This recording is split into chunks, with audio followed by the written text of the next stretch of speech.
G'day, Donna. Welcome to Landscape Photography World. How are you going? I'm doing well, and how are you?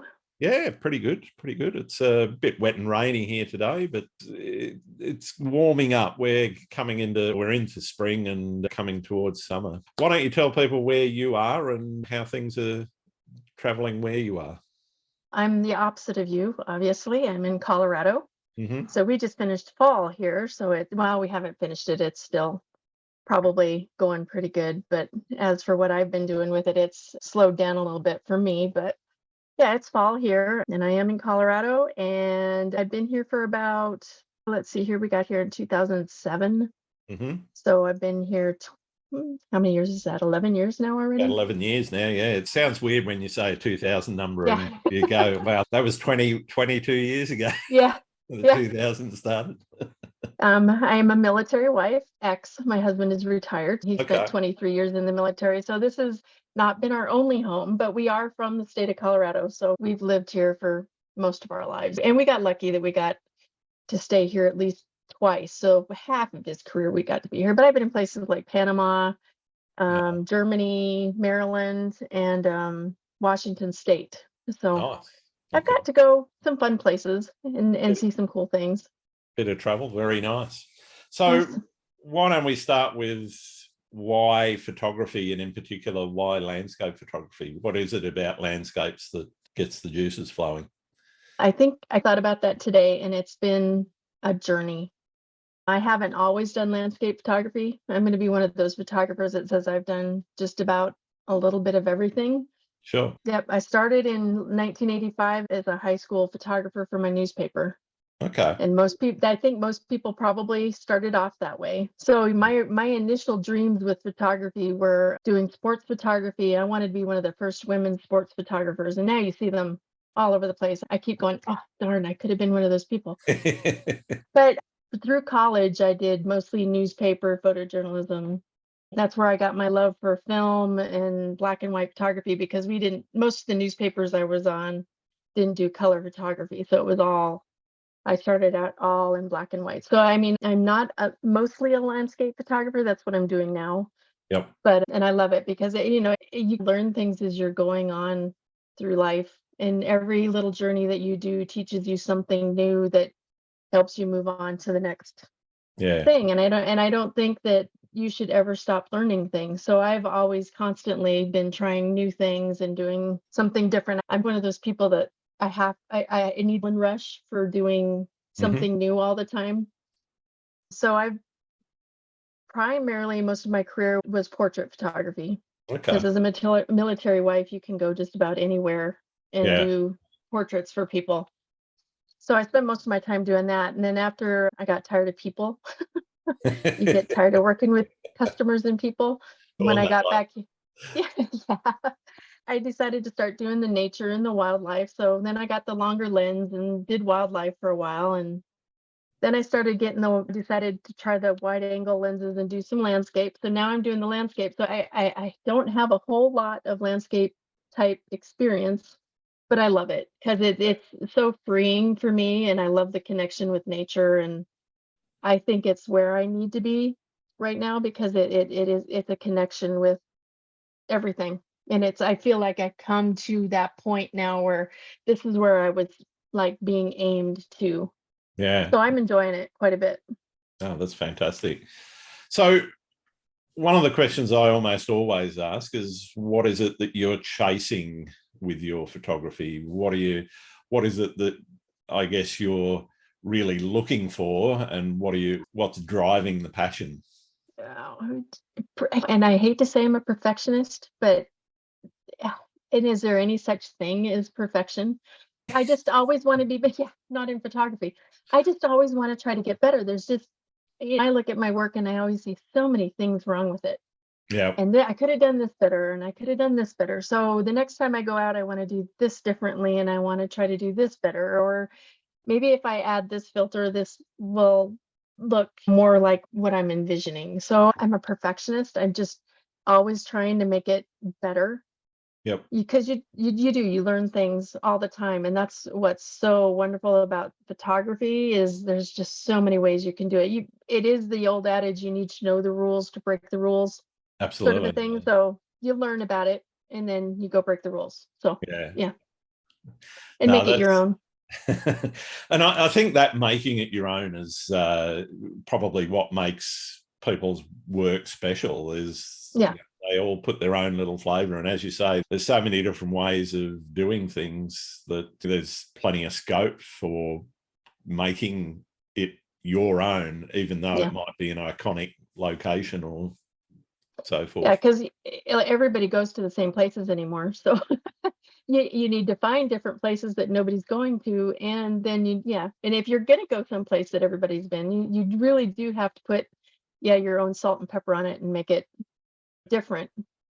Absolutely. I asked the question the other day on social media about whether people thought that what was more impressive was a image that nobody had ever seen before in terms of a new location versus something that's run of the mill and every day, but a very new take on it, a unique take on it.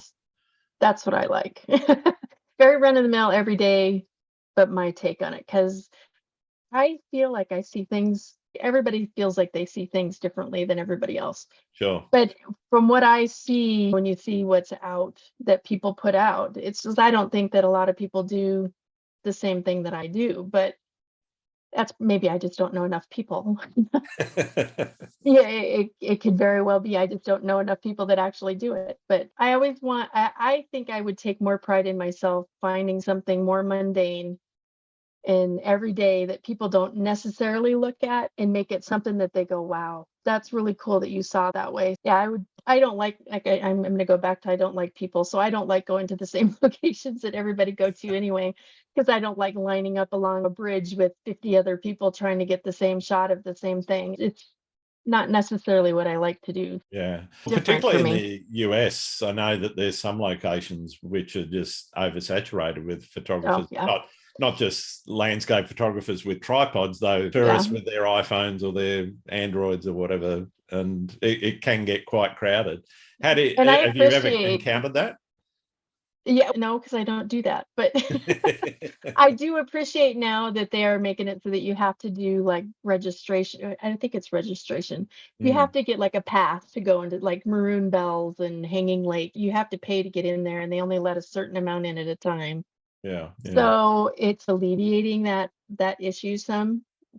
But there's still everybody wants to go to Maroon Bells in the fall. Everybody wants yeah, to go to Hanging Lake in the summer. There's all these different places that people want to go and see, and that's fine. But yeah, so I stay away from those areas. So you probably wouldn't see a lot of the more common, iconic type places of Colorado that I've been to, sure. other than I go to places like White Sands and the Great Sand Dunes and places like that. And it's so spread out that you don't encounter being butted up to people Yeah, yeah, that way. So nice. you can find your way and find your space. So where do you sit on the planning versus spontaneity spectrum? And what I mean there is, Um, do you spend a I'm lot a of time planning your shots and your shoots, or do you just go out and go, okay, I'm just going to head here and I am an overshooter, and I go out and I just shoot spontaneously. There's the word I'm looking for. But I've always dreamed of being one of those people that can go out to a location and set up my tripod and find the right angle and find the Mhm. right composition. And the tripod frustrates me. Okay, I use it because I do a lot of long exposures, yeah, but if you're asking if I plan everything out to the point where I found a spot, then I get up at a certain time and I go to that spot and then I wait for the sun. I'm too lazy to get up at 500 in the morning and get out for sunrise. And then when you do black and white like I do, it's just about the light anyway for me. yeah, yeah, So the colors and all that stuff, they're great. I can appreciate that with a lot of people's photography, but for when I'm out, it's more about the light. So I like the low light. I don't have to get up at sunrise yeah, to go out, but I yeah, really don't. I like to be spontaneous and just shoot what I feel when I'm looking at it. Yeah, you get a lot of bad ones that way, and you get a lot of them that you got to throw away, and you get a lot of images that take up your hard drive. But I just have always done it that way. yeah. Okay. and How hope for about, maybe 1% that are good. so for somebody that's not seen your work, how would you describe your style? Contrasty, black and white, detail and texture oriented. I am Mm, very fixated on textures and details. So I like to look for things that are going to show me. That's why I picked sand, ice, and water, because yep, I can do the long exposures with the water. The ice has a lot of detail. You can sometimes get water with the ice. Sand has always got ridges and the way the light plays with it. So those three things are like my big top three things that I like to look for.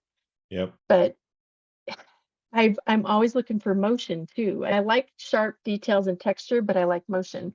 So I yeah, don't mind if I can find something that's stationary and then have stuff moving around it. So I'm trying to find different ways to show that to people too. But it's not necessarily nature sometimes. It's people walking or sure. on a street or with street buildings and things like that. But I don't do a lot of it and I don't show a lot of it because I want to be more known for the landscape at this point and grow with that. Yeah, But yeah. I like to play with things, so I'll do anything. Would you say, and I guess when did this sort of change for you? Would you say that you are trying to create artistic photography or more documentary photography? Oh, I'm more on the artistic side. I'm going to be one of those people that I like Photoshop and I like to Sure. dabble with sliders and dodging and burning. And yeah, that comes from my background in black and white photography. I was always using different filters in the darkroom and using dodging and burning. And so Yep. that's where I grew up in photography, was doing those things. And so I've never really felt that I could be a purist type photographer. I Mm, always like to man- not manipulate it, but I like to play with it a little bit. And I sure. have done photo manipulations and on a very large scale. There was a period for 1 year where that's all I did was Mm, just putting photo manipulations together. So I like the creative artistic aspect and I like the fact that I can go in and enhance something a little bit more to look what I envision it to look like. I've not ever really, other than the photojournalistic stuff when I was in newspapers, you obviously can't do anything with that. But yeah, yeah. so I've always been creative. I was a painter as a little child. I did watercolor painting. So I've always been artistic. So I think it's that drive to be creative, and the camera has just been what I've done for the last 40 years. Yeah. So for you, the artistry, I guess, started well before the Oh yeah. camera became the tool for it. Yeah, it was. I can still remember the day that I went into the high school newspaper to apply for it, and as like I went in, and I wanted to go do layout. I thought that would be cool. He Yep. goes, I've already got enough layout people. He goes, what I really need is a photographer. Do you want to be a photographer? And it's okay. And he showed me how to load bulk film and how to develop it. And once you get that smell of a dark room and the red Yeah. lights, and you're in it, you can't get out. It's Yeah. in your blood. So yeah, now I can't get out of it. I gave up on the drawing and the painting in lieu of my camera because I can do so much with my camera. Mm, mm. How much do you think that influence of working in the darkroom yourself has influenced the way that you process digital now? Oh, everything. Because I still think that way. Where do I want to dodge? Where do I want to burn? Yep. What filter is going to work best here? Can I manipulate the yellows or the reds or the blues in the black and white mixer? So everything I do now was set up when I started in the dark room. Yeah. Great. So you can't, yeah, you just can't get it. You just can't get it out of your system. I would get it back in a dark room and do film on a heartbeat if I really thought I could, but Yeah. If I uh, had the space, I'd probably consider it. But then I'd also look at the cost of the chemicals and the cost of mhm. the paper and all the rest of it. And it's, But then look at the price of our equipment. It's well, gone that's sky high too. So that's went way up dramatically considering what I started on. Yeah, definitely, definitely. And then you want to start getting into the Hasselbladden Zeiss realm of medium format and large format and all that sort of thing. Never been that lucky to shoot on medium format for me. I've got to use them before, but personally, I've never owned one, and I would love to go medium format. But Mm, now my eyes drawn to the full frame that I use because I can move it a little bit more. yeah, yeah, sure. So you mentioned not liking to be stuck to a tripod. Yeah. Where did that sort of come from? Is that from the film days, or is that just something that you developed as a technique? I've always been a little bit ADD when it comes to shooting. I feel like I get into a zone.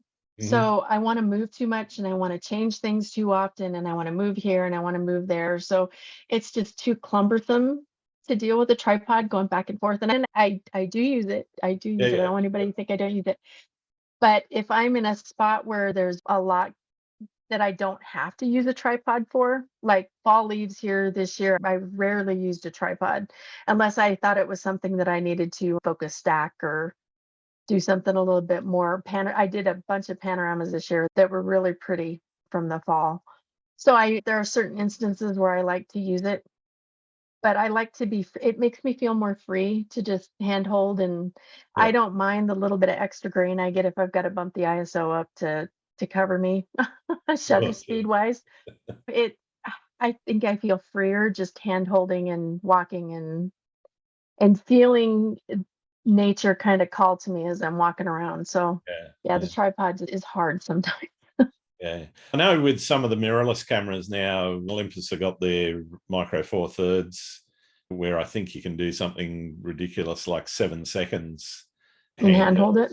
And I haven't tried it yet with I have the or the Z7 Nikon. I just got it in January. I guess it's been about a year now that I've had it, but yeah, I haven't ever tried anything that low. I used to be able to do chapels and steeples and cathedrals in Germany, and I would handhold it like 25th of a second. And that was with an Oli E1. Yeah. So I've always been pretty good at hand holding, but I'm 54 now. It's not as easy, and that's why I had to move on from my D810 because it just got so heavy. Yeah. And the mirrorless is a little bit lighter, so I'm enjoying the Z7 quite a bit. Yeah, fantastic. You mentioned that feeling that you get when you're in the zone. Talk to me a little bit about that. What is it like? What's going through your mind when you're in the zone? And you're in the zone, it's like tunnel vision.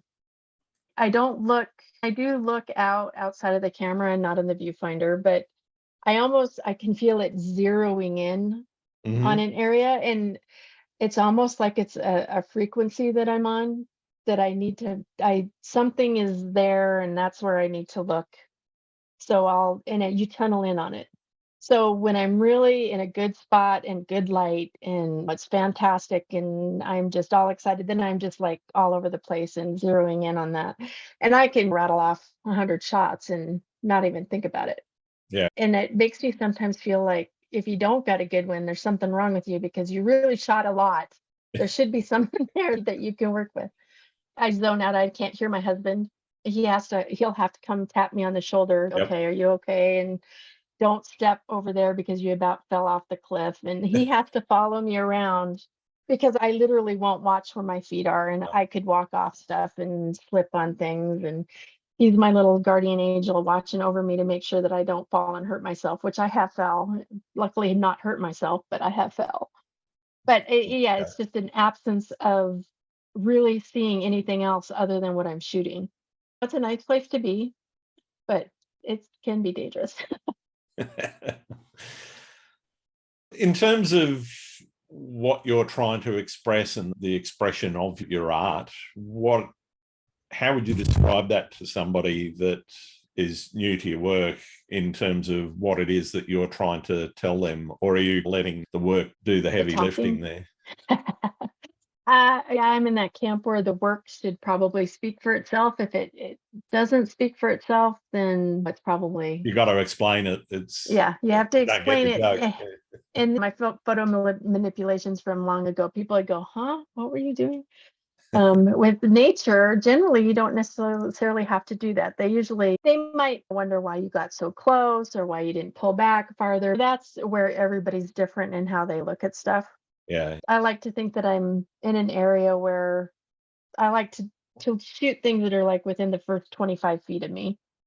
So Normal landscape photographers will draw way back and shoot the whole entire scene, and you'll Yeah, the get, grand your landscape, thirds get and yeah, everything. the grand Yeah. landscape type stuff. I really have hard time with that. It's Okay. really hard for me to see a foreground and a midground and a background. But if it's like right in front of me where all the details are, so I don't think that's considered landscape photography, honestly. It's more nature photography. People will call it landscape photography, and I guess if that's I've what I am, that's what I am. But I've got a pretty broad definition of yeah, landscape. To yeah, me, even street to a certain yeah, degree, less so street with people, but that urban architecture, the urban that's a landscape. abstracts. Yeah, as far as I'm concerned, it's all Yeah, even astro. That's landscape. yeah. And I don't know if it's because over the last 5 or 10 years, your eyes get worse and you have to use readers and the contacts get stronger. And I've got Mm, macular degeneration in this eye. So it's going to go out on me in the next 5 to 10 years. yeah, So I yeah, don't know if it's just me zoning in on a new area because of necessity. yep, That's how I'm evolving in my photography, because I need to see the things that are up close, because that's what I'm seeing better. If you mm, want me to see really far away and see all of that, it's not as easy as it used to be. So I sure, think it's more of an evolving because of aging and eyesight. yeah, At some point you have to wonder when the camera is just going to have to do everything for you and you're just pushing a button and you're guessing that it's looking good. So I don't know, but I yeah. would hope that's going to be a long ways off. Oh, well, let's hope so, because your work to date has been wonderful. Thank you. I How do enjoy it. you? I do enjoy it. You can see the enjoyment in the work, I think. How would you define success with your photography? Ugh, that's a tough question. That's why I ask it. Suc- Success with my photography, considering I've not necessarily been an overly successful photographer other than doing portrait work, and that's a job. Yep, That doesn't feel to me. You can be creative with it, sure. but I've I've gotten into a couple magazines, but not very many. I've not tried. Mm, I've not done juried competitions, so I can't gauge anything by how well it does in a juried competition. I don't sell a lot of prints, but it's not because I don't try. It's not yeah, one of the things that is a focus for me. So I'm sure if I worked harder, I probably could sell more, but I don't want to base anything that I do with photography based on money.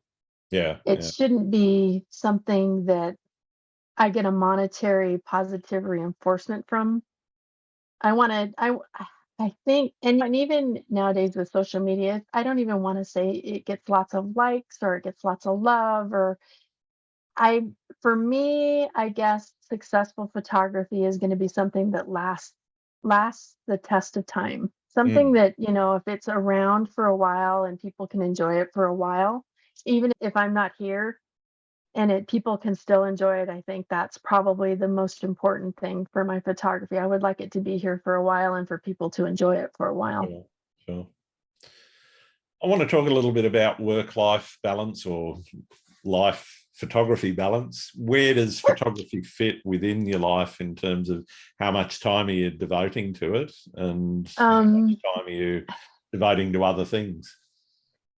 I am, like I said, I'm a retired military wife, and I was always a stay-at-home mom. So Okay. my portrait photography that I did based out of the house, I'm one of those moms with a camera. Yep. I always had my camera with me at home. My kids always knew I had a camera. My husband's always doted on me and helped me with my camera. Now, what was the question? How much of your life do you Oh, spend in okay. photography Yeah. versus other things? So where I was getting with that, oh my goodness, where I was getting with that is I've never really been out of the house. So it's always been something that I've done at Mm. home. Yep. So earlier on, it would have been more with the kids and being a mom and doing photography on the side. Now that my husband is retired, he still has a job. I don't have a full-time job. This is my photography is my thing. Yeah. Joining the NFT space in December, this is all I've done for the last 9, 10 months. Wow. It's Okay. been a way I'm so lucky and so blessed that I have all of the time in the world to devote as much time to it that I possibly can and do what I want with it. It's not like we're a young family. I've got all the equipment I need. I've got studio equipment. I've got my camera equipment. I've got lenses. There's nothing I need. Yeah. I just bought a new truck. So Okay. I'm like, I've got a new VR to take me to the mountains Yep. anytime I want, and they're just 30 minutes away. So Nice. I literally will wake up in the morning and look at the weather and see if there's some clouds, because here in Colorado, we don't get clouds a whole lot. Mm, And mm. I like clouds because they just make my light better. But I'll gauge the weather and think of spontaneously find a place that I want to go to and just jump in the truck and go. I Yeah. can do that. Gas might be a little bit fuzzy in the next while. Watching gas prices, the trucks Yep. can be a little bit more expensive to fill up, but I cannot complain. I am just absolutely in a point in my life where I can dedicate everything that I do to this Yeah. and Fantastic. make it me and make it mine and take it where I want. So it's just how far I want to go with it and what I want to do. There's no having to deal with a second or job that gets in the way and all that. Yeah, I'm very lucky that my husband has created a life that we can do this and I can do this full time. Awesome. In terms of travel, are you traveling just within Colorado? Are you getting out and about further for photography? And I'm Well, talking trip specifically photography, yeah, because when you go on holidays, of course, you're going to take your camera. You're going to shoot. take advantage of where you get to go. I have 3 daughters and all of them have military ties too. I tend to take advantage of visiting them Mm-hmm. for places that are around where they are that I've not been to, because like I said, I'm an adrenaline junkie. New stuff just totally, I get bored sometimes. And in Colorado you get bored. I don't know how you could get bored here, but I can get bored here if I let myself. So I get that want destination anxiety. I want to get somewhere and do something different. Yeah, I take advantage of going to see the kids. But like last year, I did a solo trip by myself and did a solo SUV camping trip. Mm-hmm. And I went in 2 weeks into the mountains all by myself, camped by myself, everything. And then came back and my daughter had just moved to New York. So I drove cross country and did a 3-week trip, drove out to New York, upstate New York, and spent a week with her, and then went and visited another photography friend down in Tennessee and just drove. I was just me for 3 weeks on the road, and it was just Wow. absolutely fantastic. So I love that sort of a thing, but I Mm-hmm. also love doing stuff with my husband, and we're a pair. So it's hard for me to do those kind of things without him because I don't want to do it without him, but I Yeah. can. And so I do plan a lot of trips. I want to go to Moab this year, and they're out of Colorado. I can go down to Antelope Canyon and Moab, and that's 2 of the places that I really would like to get to. So I can go out of state. It's just Yeah. finding time, and I don't like snakes, so it'll have to be when it's cold because I won't go when it's hot. Fair enough. We get some snakes here too, and Yes, summertime is not the best time to be be wandering around. wandering. Yeah, certain places. I'm put it this way: I'm 58 now, and I've seen probably 6 snakes in the wild in all of that time. And I used to be a Boy Scout and camping holidays, all that sort of thing. Yeah, you don't come across them that often, though everyone talks about how dangerous they are.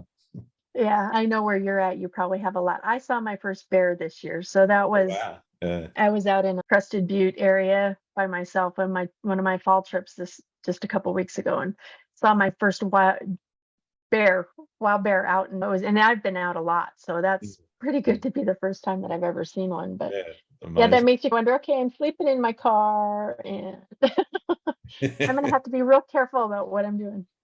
Yeah, yeah. Don't leave any food out anywhere. Yeah, you Yeah. you learn how to be a very good camper.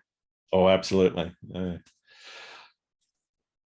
How does where you live influence how and what you shoot? I'm really interested in that confluence between those 3 things: the place that you shoot, which might dictate what you shoot, but also what you shoot might dictate how you shoot. Alternatively, you may have a particular style of or way of wanting to shoot, and that then may dictate the place you go and what you're shooting.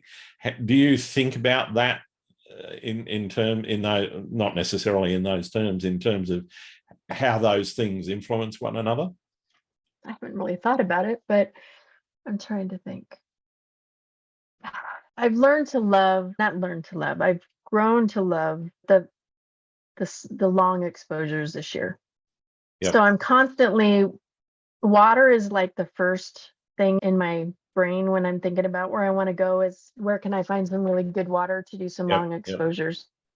So there are quite a few places that you can do lakes, you can do streams, you can do the waterfalls. Some of them you have to hike quite a ways to get to. So you have to be quite fit to get to them.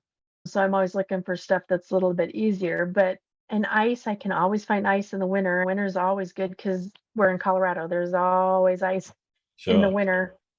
And sand is just a byproduct of me going to visit my daughter. So I would go to the white sand dunes near Holloman Air Force Base. Sand is when it's an opportunity, since I'm going to be there, but ice and water are pretty much where can I get that? And I'll see spots that I'll want to go back to and I'll plan out, or I'll see somebody else shoots them and I'll try to find something close. But as for dictating what I shoot, I don't know. I just think I'm in a lucky place. I think I'm where I'm supposed to be. So I think the universe has put me here because this is what I'm supposed to shoot. Yeah. It's like I said, I've been driven to a point of doing the landscape photography and what I've been doing based on what I've been doing my whole life. And you're not driven to some place unless that's where you're meant to be. So I feel like this is where I'm meant to be. Okay. So that I can be available to those things and shoot them more and make it easier. Does that make sense? Yeah, that makes plenty of sense. Yeah, I really love that answer. That's fantastic. What's your favorite spot, without giving any secret spots away, because you obviously don't want hordes of people there? My favorite spot, and it's not going to be water and it's not going to be ice. And I can tell you where it is because I was just there. Durango, Colorado. Okay. If we could move down to the southwest part of the state where the $1 Million Highway is and Telluride and Ouray and Ridgeway, that road from Ouray to Durango is, I could spend hours and hours. And we did. When we were there this fall, we went for a weekend. It took us 6 hours to go 40 miles. Wow. Because my husband was we have this joke between us that it's an ooh moment. If he hears me say ooh, he has to find a place to pull over. And sometimes I don't give him much time to pull over. And that road's not necessarily one of those really good roads that you can stop you can on. just pull over anywhere. But it's just a beautiful drive, and there's so many little offshoot roads that you can get on, and it's just beautiful in the fall. And it fills you up for the whole year. I'd have to go and get my fall fill so that I can go on to the next season. And it lasts me all year because fall is so pretty here. And we hit the fall in Durango this year at the beginning of October, just at the perfect time. There was atmosphere and clouds, and the leaves would turn just enough. They weren't peaked, but they were just enough so that it didn't look dingy, and it was just perfect. It's my happy place down by Durango and Pagosa Springs, and that's everybody could go there, but it's just my favorite place to be. Fantastic. And it's 5 or 6 hours away. So it's like when we go, we have to go and spend a weekend there and then come back. So I don't get to go there very often. So I guess that's probably why it remains my happy place, because I don't get to see it super often, take it for granted. Yeah. But I get to see at least what we pilgrimage there once a year and go and enjoy the leaves for a long weekend, and it's really good. Nice. Would you retire there, or yeah. or is there somewhere else that you'd prefer to be from one of the other places that you've shot? We like Colorado Springs just because it's so centrally oriented in the state. Denver's a little bit further. We have family up north. Family's here. But we're far enough away that we don't see them all the time, but they're close enough. If we have to go see them, we can go see them, and how we deal with it. But I like Colorado Springs because I'm a 2-hour drive from some of the most gorgeous stuff. I can do day trips and just go leave early in the morning and drive somewhere and shoot for 3-4 hours and come back and be home by dinner. Lovely. So it saves on a lot of expense having to stay in hotels. And if I think it's going to be a little bit longer, I pack stuff so that if I've got to stay somewhere, but we can go to Estes for a day. We can go down to the sand dunes for a day. I can go lots of places here from here. And I like being centrally situated in the state so that I can do anything I want at a whim. So I would love to be in Durango because it's beautiful. That's if we win the lotto, place to go.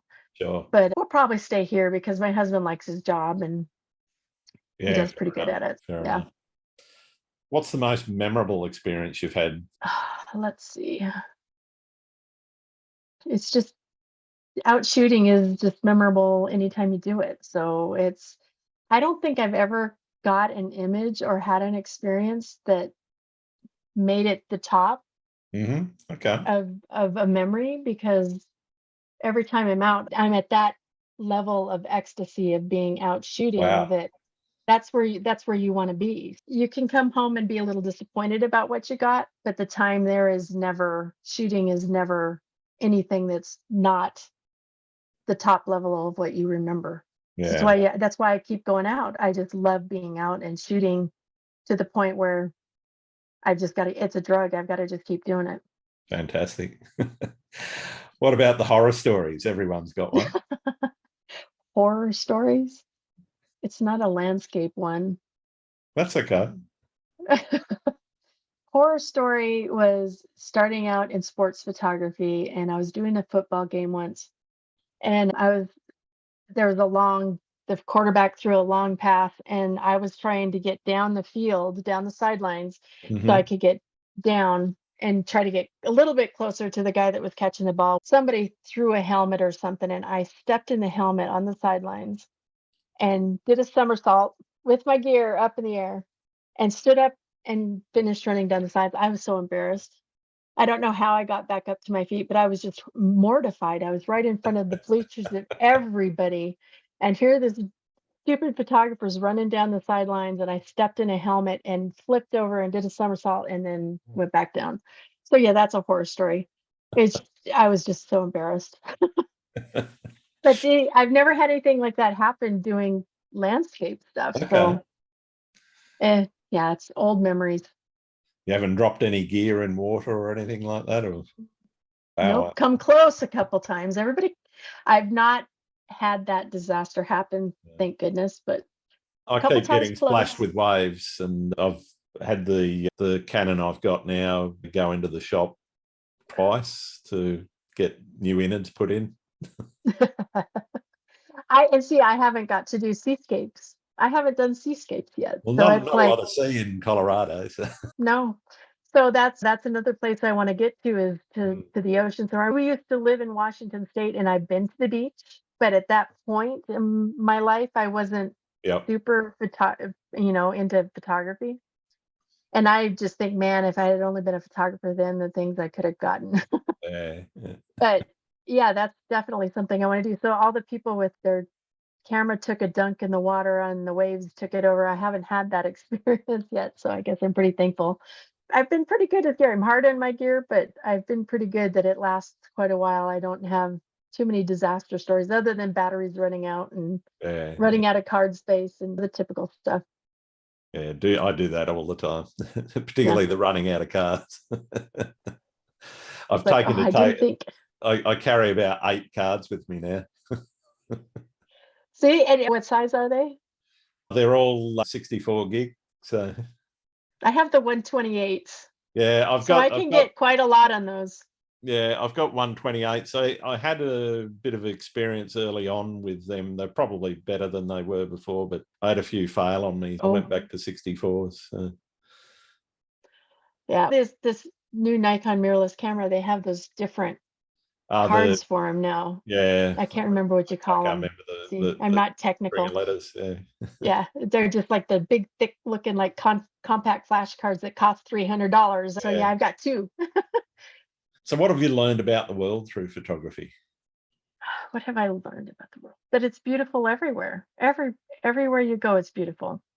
You just have to stop Yeah. and look at it. And you have to take time to sit and really look at it. Mm. But it bothers me to no end when people come to these places that are just so beautiful and they just take their phone out, take a picture, and then move on to the next place. They They don't don't spend enjoy it any and they time don't, then. yeah.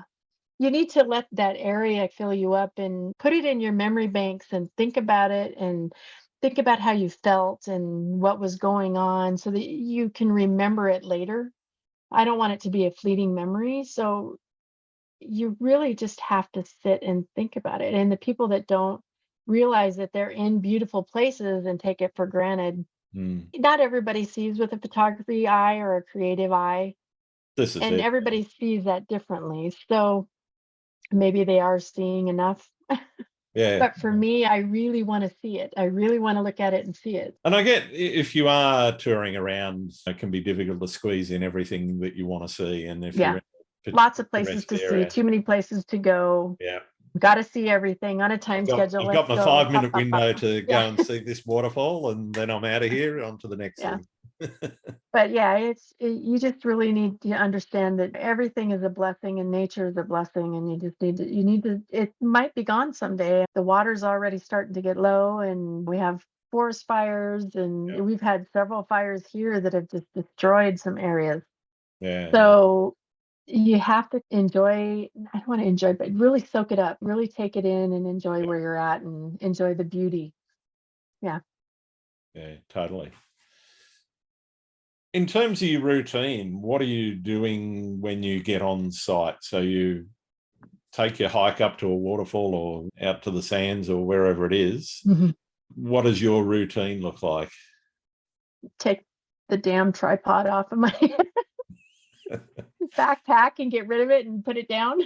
Yeah, you walk around and I usually get to 10 to 15,000 steps when I'm like, Mhm. you do this. So it's a lot of walking around and just looking, I'm looking for it to tell me something. So it's sometimes it doesn't say anything and you walk for a long time before it says something. Yep. Or the light's just not right and you wait, see, you look up at the sky, see if the light's gonna get any better. But I try to find a good spot and find something that I think is something that I see really well that probably other people don't see very well and Mm. Mm. something I can show them. But it's definitely got to holler at me to say, no, over here, come over here, stop right about there. And then I'll stop and I'll evaluate what I'm going to do, if I'm going to do a long exposure, if it's water, Yeah. or if it's not, I'll just do some shooting um, at the details like bark and rocks and tin cans on the ground and junk. Um, but I'm not big on a routine. I don't have a set thing that I've got to do Yeah. OCD wise. You got to do this, then you got to do this. And so I usually tend to check my gear and stuff before I leave the house. And if I Yep. don't, it usually bites me in the ass. So if I check my gear at the house, everything should be ready to go. My camera should be loaded with a fresh card. I should have a nice, good battery in it. I usually put the extra batteries in my pockets and my other card in my pocket just in case anything happens. And then I have a backpack that's got my wide angle lens, which is a 14-24 millimeter. And then I have another one that's a little bit longer than that, but it's like a kit lens. So I don't use it very much. Sure. Sure. Or I use the 70-300. But if I want it to make look long exposure waters, I like to use the 14-24 and put the DND filter on it. And that will Yeah. take some time to set up Yeah. if Yeah. I find a really good spot. But it's either doing long exposure or I'm wandering around. So you got a card full of images and you've packed up and come home. Are you straight into editing or do you leave it to sit and No. marinate for a while? Yep. That's exactly what I tell people. It has to sit and marinate for a while. I will go look at them. I will Yep. go look at them. I get them on the laptop and I go through them and I find that it'll ruin my mood sometimes because they won't be as good as what I thought they were when I shot them. Mm-hmm. But what I tell people is what you just shot is so fresh in your mind because you were just there Yep. that I don't think any image you take can actually live up to what your memory is of it. Yeah, yeah. So what you have to do is let your fresh experience kind of fade a little bit Hmm. so that it can be the center stage in the show while you're editing stuff. Yeah, Because things look totally different to me a couple days after I shoot compared to the day that I did shoot and I go look at them. yeah. I'm antsy. I want to look at them and I want to see certain shots when I go home, but I really shouldn't do that because sometimes it makes me think, oh, I've got to really let these sit and marinate for a while because they're going to take a while for me to look at again. Yeah, it takes a little bit sometimes to get and working on them. Yeah. So when you are working on them, are you spending hours per image, or are you more minimal and 10 minutes, that's enough, get it out the It door? Yeah, it depends. Like I said, sometimes I like to focus stack. I don't do it a whole lot because like I said, I don't draw back enough to get like a foreground, midground, background a thing. Hmm. So if I'm doing something that I have to do that on, that'll take a little bit more time. But and I'll put things back and forth between color and black and white and decide if it needs to be black and white or if it needs to be color. Generally, it's going to be black and white because that's what I was looking for to begin with anyway. Yeah. But I don't work probably more than 15 minutes on something. Wow. Okay. So not lots of layers. Are you mostly Lightroom, or a bit of Lightroom, bit of? I always use Photoshop. I don't never use Lightroom. I've never used I'm Lightroom. the same. Yeah. I grew up in my photography life as a Photoshop person. Been Yeah. using it since 2001. Yeah. So Wow. 21 years later, I'm still using Photoshop. But it's It's amazing comfortable. seeing that evolution between where it was back in Oh yeah. 2001 and where it is now. Well, and now they have all the AI stuff that they've added to it. They've made it quite easy to make some pretty spectacular Mm, things if you're really versed on how your Photoshop works. But yeah. and I found that I use it less. The better it's got, the less I use it. I Yeah. use it just to do minimal, open it up, check it. I'll turn it to black and white first, and then I'll probably go down to the black and white mixer and change some colors Mm, to mm, see where the colors lie so that I can get some good contrast with stuff. And yeah. then depending on what my exposure is, if it's really off, I might have to change the exposure a little bit, or I always shoot for the highlights. So I don't necessarily need to mess with the highlight slider too much, but I might bring up some shadows and then go in with the brush for radial, the, what do you want to call it?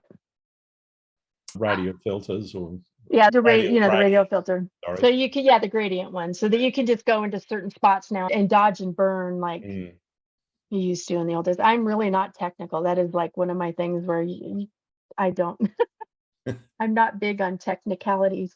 yeah. So, but yeah, it's very minimal. Do And you? it depends. Sometimes this last trip I had some dust on my sensor that I got on my sensor, and I spend most of my time healing up some dust spots that Yeah. were really bad, but I fixed that, so we're good. Fantastic. Do you print much of your work? I do. My husband likes my work. His time with me, yeah, his time with me, he likes to remember some of the places that we've been to. So yeah, I've printed several things for the house. Not as much as I probably should. Mm, I give away a lot of prints. I'll print things for family and give them gifts that are photographs, but it's one of the things that we do want to get better at is printing more of the stuff that I've made and created. yeah, sure. Have you ever hit a creative wall? Oh yes, probably more often than not. Okay. Talk Yeah, to me a bit about how it you deal with that. and it's probably not necessarily, it's more boredom. It's more getting bored with where I'm at.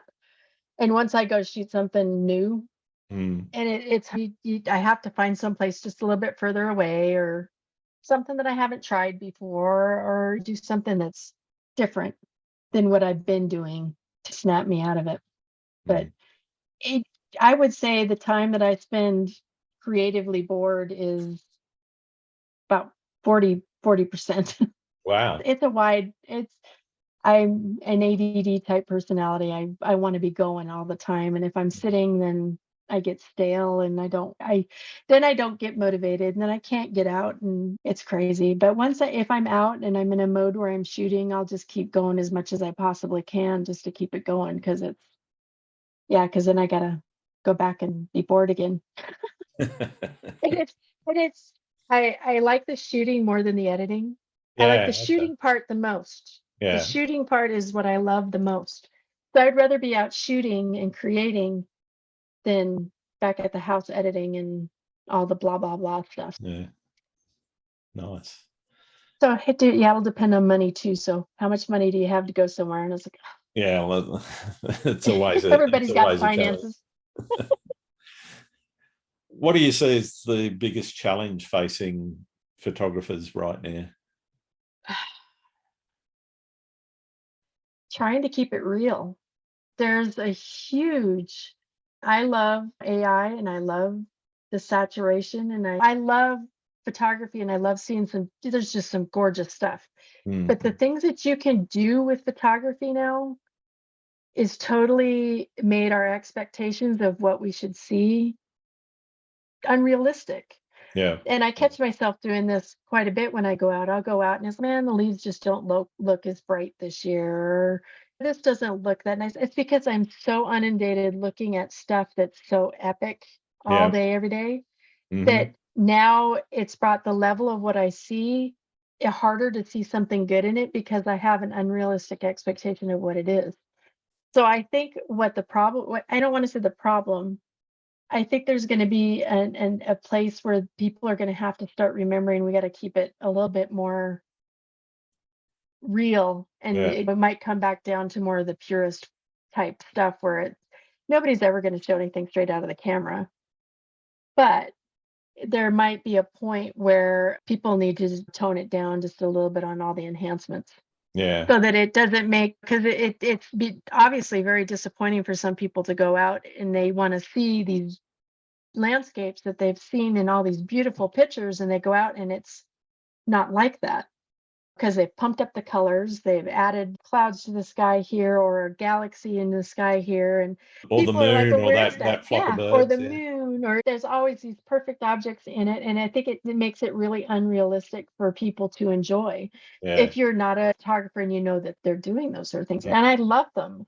I don't want to talk bad about the photographers that do that kind of thing, because I do it myself, Yep. because I just love the creative aspect of it. But I think at some point it can't be called photography anymore. Yeah. It becomes And I digital think that's an art argument. rather Yeah. than photography. Yeah. So, I can see a point where some of that AI software that you're seeing, where you can basically say a few words and it will generate an image, will be de rigueur in everyone's phone. And you'll be able to say a few words, take a shot, combine that with some AI, and it'll come up with a generative image that is whatever it's it just is. crazy. Yeah. I don't want to say that you can't call that. I don't think that's photography, but some of the things that get the composites, and it just gives people an unrealistic idea of what it looks like. Think 100 years from now, when the whole landscape has changed. Yeah. And all people have are the images that they see. And they go, this is what it looked like. It was, that's not really what it looked like. Not exactly. I think I don't want to say it needs to tone down. I guess I don't know where that line is going to be, but I I don't can think see there it is a going over line. it. Yeah. No, yeah. I don't know if there will be. And I someday they're going to think that's what it just always looked like. But Definitely. Yeah. I think that's an interesting comment, actually. The way you look at photos from 100 years ago, 50 years ago, where it was realistically mostly a photojournalistic. That said, there's quite a lot of photographers. Frank Hurley, an early Australian photographer who I've referenced several times, he was doing composites and he was heavily criticised for it. He went on the Antarctic mission with Shackleton aboard Discovery, and he did some composites there. He was a photographer, an accredited photographer with the military the Australian military in World War One, and he did some composites there. And at the time, he was widely criticised for not showing what it was really like. But then you see the source images, and what he was giving you was an impression of what it was like to be there, not necessarily what it was actually like to be there. Yeah. And So it's intent. And yeah, I think people really need to clearly state what their intent is. I don't know. Then money gets in the way, and people are like, I just want to sell something, and this is what people want to buy. So this is this it. is what I'm going to do. And like I said, I don't like to make it about the money, because then you do things that probably aren't necessarily within your nature that you really should be doing. If you're wanting to talk a purely photographic type way, I think it just needs just to come down just a little Sure, bit. sure. But I would call it something different, maybe, so that it has its own identity. And then Yeah, that way they don't get clashed with photography. Photography is still 100 years ago it was still very primitive for very the much most so. part. Yeah, yeah, So it's progressed a lot, and it's changed a lot. And so you're going to you have to keep up with it, and it's going to change a lot more too. It's going to be amazing to see what photography does in the next 20 years, if yeah. I'm around to see what it does in the next 20 years. So That's my next question. Exactly. What is the future of photography? Where do you see it going? I don't know. I really don't know. That's scary, and it's exciting at the same time, because you just you there's I don't even want to get political. There's so much people that doubt what they hear and see anyway, Yeah, that they're going to doubt in what they see picture wise, and you're never going to have anything that somebody's going to believe is actually that thing anyway, yeah, that's because they're going to just blame it on Photoshop or whatever. right. Anyway, even though the ethics for photojournalism, things like that, it's pretty standard that you don't manipulate anything in Yeah, photojournalism. yeah, But it's everybody has Photoshop, and everybody knows how to do it. If you're not everybody, but most people in photography know how to use it. yeah. So most people are going to doubt and aren't going to be sure of what they see anyway. So I don't know. Mm. It's if unless there's a way, do you want it to actually be seen as something that's true, or is it just lost that whole reality sort of a concept to begin with? So Yeah, I yeah. don't know. The gear gets better every time, and the editing software gets better all the time. So I really don't know where it's going to go. Now this is it. You're saying already, say the Google Pixel, you can swipe your finger around an Yeah. object and have it be removed from your photo. Yeah. What was really there and what wasn't. Yeah. So it comes down to what you want people to see and the perception you want people to see of you. And most of it comes down to people doing selfies, and then we'll get into I did portrait photography for a while, and it's like the magazine skin and the perfect hair and the perfect bodies, and I was using liquify to make boobs bigger and hips more even, and it's not reality at a certain point. Yeah, I don't know.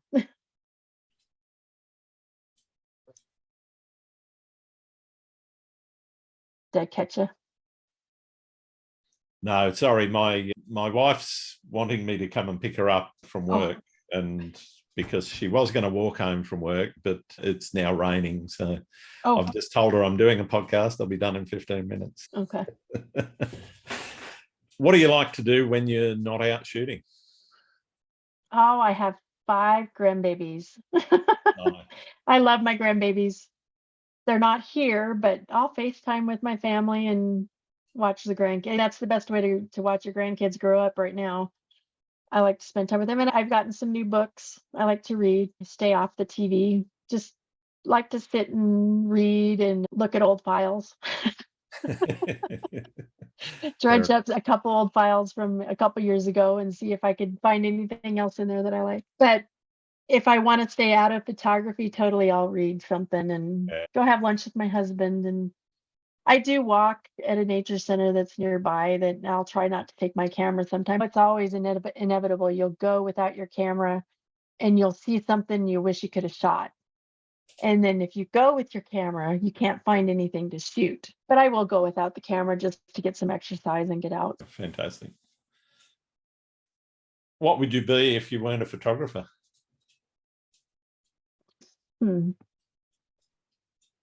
I don't know. I really don't. Since I've been doing it so long, my mother always wanted me to be a doctor. Mm. Yeah.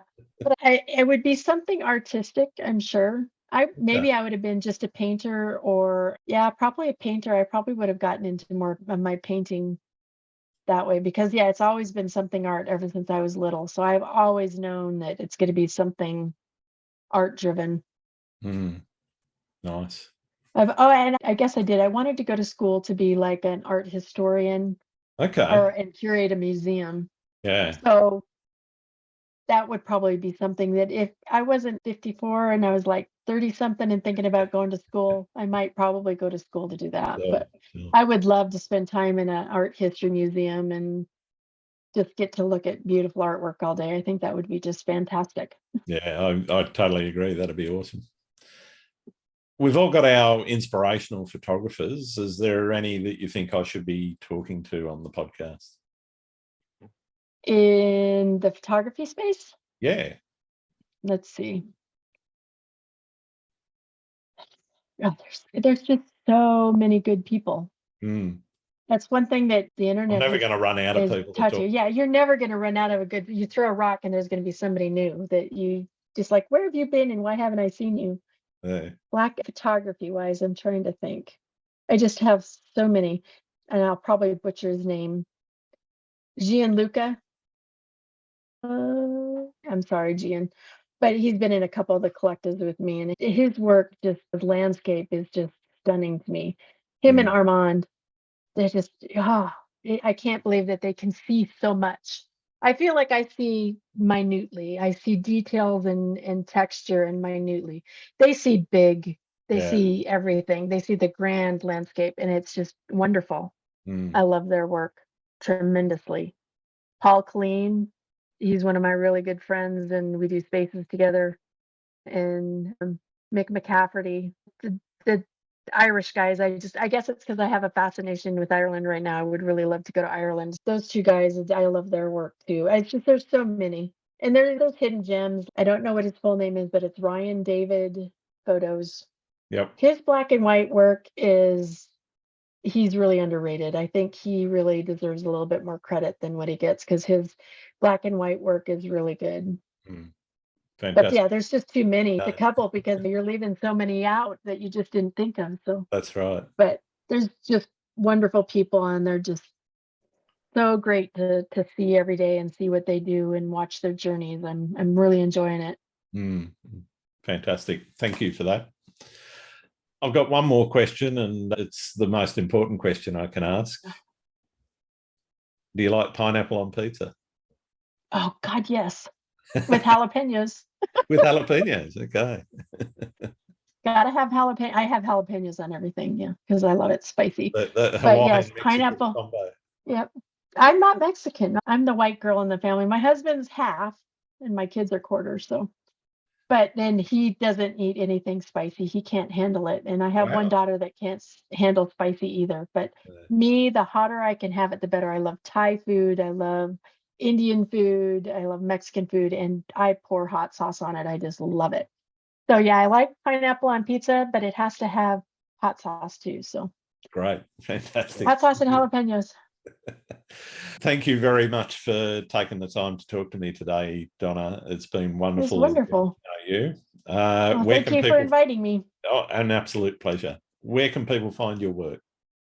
You can either find me at my website, which is donnamartinezimaging.com, or I am also on Vero now, and it's Donna Martinez Imaging, and Instagram is Donna Martinez Imaging, and on Twitter it's DM Images NFT.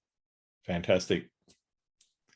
Thanks again for listening to Landscape Photography World. I hope you enjoyed the show, and keep listening because I'll be joined by some great guests in upcoming episodes. You can find my work in this podcast at grantswinburnphotography.com. I'm also on Vero, Twitter, YouTube, Instagram, and Facebook. I'm Grant Swinburne. Hope to see you out shooting soon.